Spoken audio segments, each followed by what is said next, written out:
तो NEET paper leak की जांच लगातार चल रही है। नीट पेपर लीक मामले में एक अहम जानकारी सामने आई है। नासिक से ही पेपर राजस्थान पहुंचाया गया था, यह जानकारी सामने आई। पेपर के बदले छात्रों से 2 से 5 लाख रुपए लिए गए। पेपर लीक के असली सोर्स का अब तक सुराग नहीं लगा। सीबीआई पता लगा रही है पैसे किसके जरिए किन खातों में गए, लेकिन यह जानकारी सामने आई है कि 2 से 5 लाख रुपए अभ्यर्थियों से, छात्रों से लिए गए इस पेपर लीक को लेकर।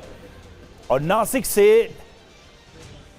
यह पेपर लीक हुआ, यह भी जानकारी सामने आई है।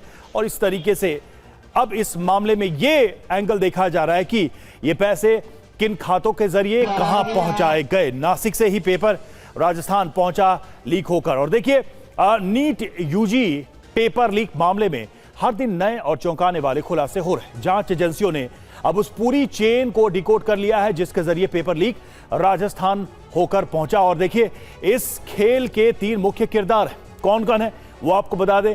यश यादव, विकास बिवाल और दिनेश बिवाल। इस चेन की पहली कड़ी है यश यादव। यश खुद कभी ये परीक्षा पास नहीं कर पाया और अभी आयुर्वेद यानी कि BAMS का वो छात्र है। और इसी यश यादव ने नीट का प्रश्न पत्र राजस्थान तक पहुंचाया था।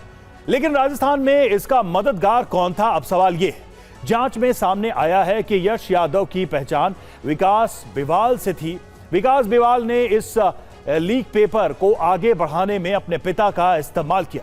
विकास के पिता दिनेश बिवाल ने इस पूरे खेल को डिजिटल रूप दे दिया। दिनेश बिवाल ने लीक प्रश्न पत्र की हार्ड कॉपी को स्कैन किया और उसकी एक सीक्रेट PDF फाइल तैयार की। इसके बाद इस PDF को राजस्थान के सीकर में कोचिंग संस्थानों में पढ़ने वाले कई छात्रों तक पहुंचा दिया गया। सूत्रों के मुताबिक इस लीक पेपर को हासिल करने के लिए हर एक छात्र से, जी हां, हर एक छात्र से 2 लाख से 5 लाख तक रुपए वसूले गए। जांच एजेंसियां अब इस पूरी मनी ट्रेल को खंगाल रही हैं। यह पता लगा रही हैं कि पैसा कहां तक और किस तक पहुंचा है। देखिए, नासिक के नांदगांव से शुभम खैरनार के घर पर सीबीआई का छापा। यह और एक जानकारी सामने आ रही है। शुभम के परिवार से 4 घंटे तक गहन पूछताछ की गई। घर की तलाशी में मोबाइल और लैपटॉप जब्त किए गए। सीबीआई टीम ने कई महत्वपूर्ण दस्तावेज कब्जे में लिए हैं। राजस्थान पुलिस ने खोजा लीक का नासिक कनेक्शन। तो देखिए, नासिक तक तार जुड़े हैं और अभी भी लगातार धरपकड़ चल रही है इस पूरे मामले में। लेकिन अब मनी ट्रेल को देखा जा रहा है और साथ ही नासिक में भी अहम धरपकड़ की गई है। खासकर शुभम खैरनार के घर पर सीबीआई ने छापा मारा है। और वहीं नीट पेपर लीक केस में शुभम खैरनार पर बड़ा पर्दाफाश हुआ है।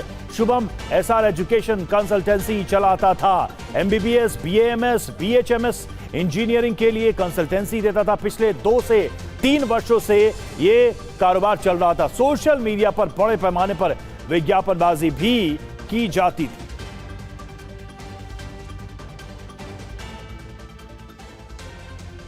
और नीट पेपर लीक मामले में अब नासिक का बड़ा कनेक्शन सामने आया है। जांच एजेंसियों के हाथ इस रैकेट की सबसे अहम कड़ी लगी है, जिसका नाम है शुभम खैरनार।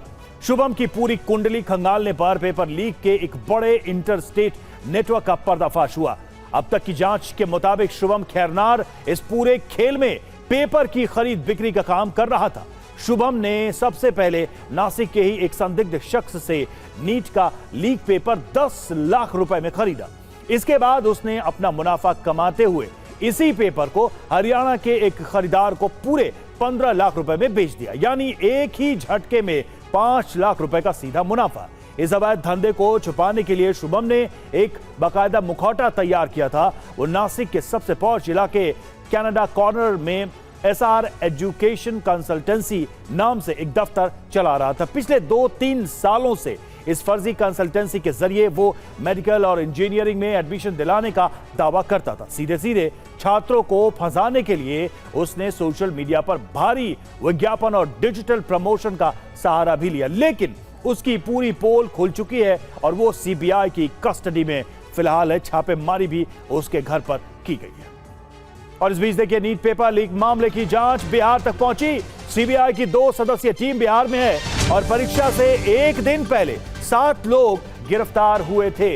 2 मई को नालंदा से हुई थी गिरफ्तारी। सीबीआई टीम 7 लोगों की रिमांड लेगी इस पूरे मामले में। तो अब देखिए, बिहार कनेक्शन भी इस पूरे मामले में सामने आया है और यहां पर 7 लोगों को सीबीआई रिमांड में ले सकती है, जिनको परीक्षा के एक दिन पहले ही गिरफ्तार किया गया।